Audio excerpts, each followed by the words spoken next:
Hello everyone. Here's the first update of the Batch Recursive Rendering add-on for Blender.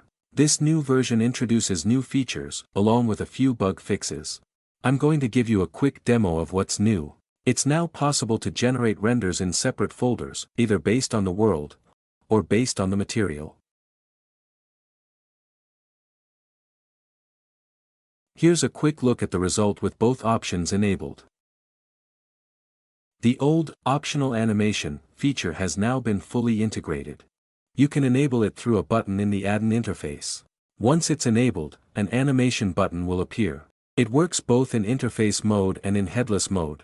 Here's the section of the config.json file dedicated to animation.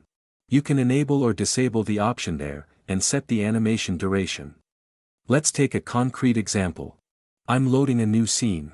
The scene contains 3 lights. An animated camera from frame 1 to 15. A studio background with a bright gray color, which won't be included in the combinations.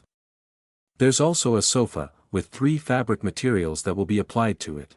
For the render settings, resolution 1000 by 500 pixels. Frames from 1 to 15. Format to export PNG. I'm using EV, for faster rendering.